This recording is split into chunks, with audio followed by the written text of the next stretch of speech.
You've got $2.8 trillion in the bank, as it were, that hasn't gone out yet. Are you concerned that that will create inflation in the economy? At this point, the Fed survey is the survey that you did last week of your own views on the economy show that you think inflation is picking up. Yeah, it's a question of how sustainable that is. And really what you have to worry about is expectations going forward. If expectations set in, then they become self-sustaining or self-creating in terms of inflation. So most of the markets that we look at in terms of the five-year forward and other things are not indicating, and most of the surveys are not indicating a deep concern about inflation going forward. I think that is dependent on what's happening at the time. I like to look at the cash markets, look at where interest rates are right now. In fact, they've been going down, not going up along the yield curve. We still have the 10-year under 3, bopping around the 3 level. The 2-year, as I said earlier, is within 4 basis of an all-time low. You have to remember, a lot of this is compared to what? There are only 2 deep pools of capital in the world, the euro pool and the dollar pool. So there is a little bit of anxiety in the euro pool right now. And of course, everything else is geared off of Treasury rates. So, I think we'll just have to wait and see whether or not these efforts of companies that have pricing power spread inflation more broadly than just pure commodity-driven, which is quite volatile. And I would argue that a lot of the commodity price movement is transitory. I feel personally some of that is driven by excess liquidity. It's hard to determine how much. Mm-hmm. Common sense stands to tell you that if you have money in your pocket, you're not earning a lot with it. It burns a hole in your pocket, go out and spend it to reach for yield. So, or at least reach for a return. So, but again, these are things that need to be closely monitored and make sure that we don't build in expectations. To me, a lot will depend on whether or not the pricing power is exercised and whether the lack of final demand will allow pricing increases. The worst outcome for me, my nightmare scenario, is a stagflation scenario. How close are we to that? I don't know, but I do think we have beaten back the deflationary risk. That's a good thing. Just want to make sure we don't get into a stagflation scenario. And we're going to work as a committee to make sure that doesn't happen. Well, what tools does the Fed have to avoid something like that? On the growth side, again, I think we've done our job. I've said that over and over and over again. Obviously, on a longer-term basis, inflation is a monetary phenomenon. We believe in that religion of Milton Friedman, and we worship at that temple. Again, we'll have to see the tug between the two and how that's resolved, but we don't want to be party to creating inflationary circumstances.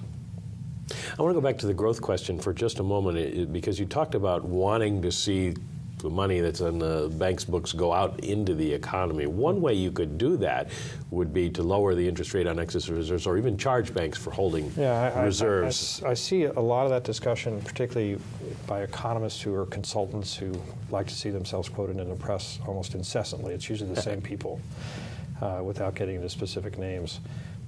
Oh, please do. No. These are all much smarter people than I am. But the question is, I don't know a banker that's happy earning 25 basis points. So let's say 15 basis points, 10, 0. The question is, they want to find people. They're looking for people to lend money to, and they want to lend money at decent rates, in the 4s and the 5s and the 6s and so on. This is what they do for a living to make a profit. So it's not a question of price of money at this point. I just wonder. It's a tool. At the margin, it should, from a theoretical standpoint, make a difference. But right now, if you can name a single banker that's happy earning 25 basis points, I'll give you a gold star.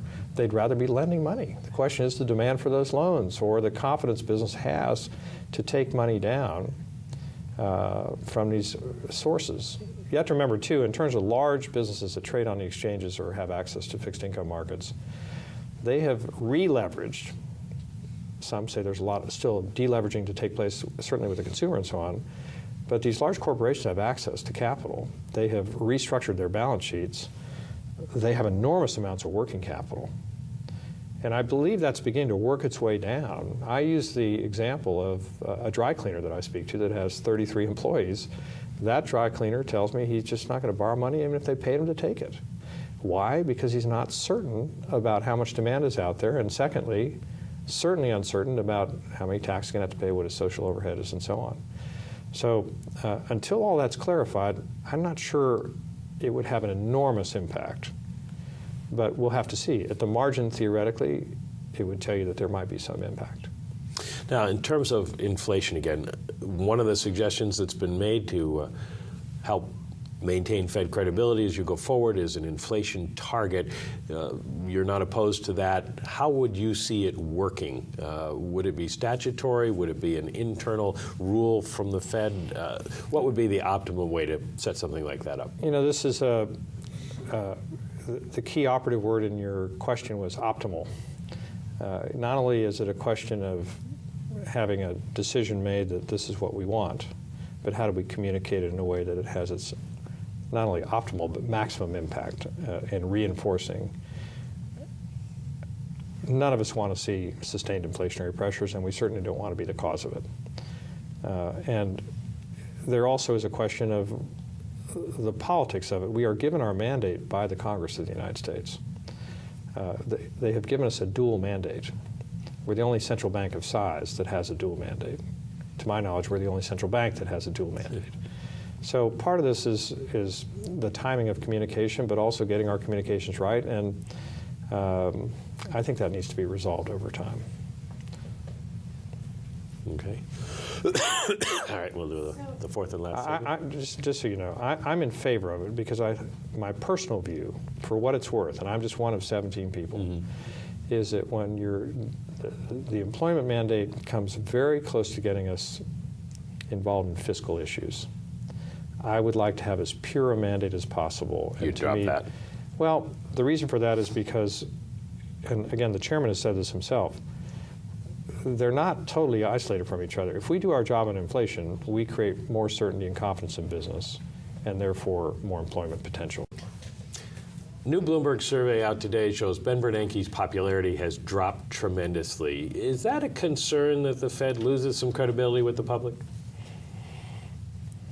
Well, as I've said many times, we're not in this business to be popular. The central bank at various stages has been terribly unpopular, and my favorite example is Paul Volcker, now one of the most revered figures in America and in the world at large. Was despised, and horrible things were threatened against Paul Volcker when he did what he had to do as a central banker. So we're not elected politicians. We're not in the business of being popular or unpopular. We're in the business of getting it right. I don't think Ben Bernanke or those of us that serve on the committee, including me, should be driven by whether we're liked or not liked. And we should be totally indifferent. That's what we're paid to do, get it right, deliver on our mandate, and go home at night. One of your fellow Texans, Ron Paul, is someone who doesn't particularly like the Fed as an institution. Are you concerned that there's enough people who feel like that the Fed could see itself? I'm not. I actually understand Ron Paul. He falls in a great tradition of Texas politicians, particularly Wright Patman, Henry B. Gonzalez. Ron Paul's like those great Democrats from the past, populist. I understand it. This is where I live. This is part of my culture. He's wrong, but I understand where he's coming from. I don't see a whole lot of emphasis on this going forward. By the way, we're more popular than Congress. The organization still was founded in 1913. There have right. not been major changes. Yeah. Are there ways the Fed could be improved, the operations of the Fed could be changed? This is a subject of ongoing debate, I'm sure, but here's the point. Right now, why would you diddle with a critical part of the machine when things are so tenuous? And my basic point to political figures is don't point your finger at us, clean up your own house. Nobody could argue that fiscal policy and the way that incentives or disincentives are provided for the business community are in good order. So clean up your house first. We'll do the best that we can under the mandate that you, Congress, has given us. under this dual mandate. But would you change at least the mandate? Well, again, I'm a big fan of having inflation being our principal preoccupation, and I think the dual mandate confuses things a little bit. But we have new tools. We actually came out of Dodd-Frank with greater powers than we had before, not reduced powers as was the original intention of the Act. We, for example, now have the thrifts holding companies under our supervisory and regulatory responsibility. We have broad responsibilities for systemic stability. We are the central bank of the United States, and we perform our duties accordingly. But our franchise has actually been expanded, not reduced. After all this strum and drang of, the confusion and discussion about what Mr. Paul and others are worried about, I find it interesting that Mr. Paul from the right or from the populist view sort of comes out at the same point that Mr. Sanders, who comes from the left and the socialist point of view from Vermont, come up pretty much with the same point. But I'm encouraged by the fact that most people in Congress, the majority, appreciate that they have a part of the central bank in their districts, that we're out in the field, we're on Main Street. I actually think there's an appreciation for the banks themselves, the 12 of us that form part of the Open Market Committee, but operate the system. And I don't see that changing very much. We've had a debate on the radio program this week, and I'll let you have the final word at the end of the week here. At this point, Keynes or Hayek? Kayak. I think the thing is to get it right. I happen to be less of a Keynesian. But, we could go into this at length. People need to give John Maynard Keynes some credit. I mean, he was a broad-reaching intellectual. A lot of things he pointed out were correct. He sort of dumped in a single basket, which is just spend that government money and get things going again. He was a much more complicated human being than that. And Hayek was a much more complicated human being. So my answer is Kayak, with a little more accent on the ack side. At this point, could we use more fiscal stimulus? I think what is very, very important is reassurance that we have a plan which is credible, that will get us on the path to balance, and very, very importantly and ultra critically, will fund the unfunded liabilities which are going to bury our children in debt. But are you Augustinian about this? And Lord, make me virtuous, but not now. But not now. That's right. That's a great quote. I think they're going to have to be very careful to thread that needle.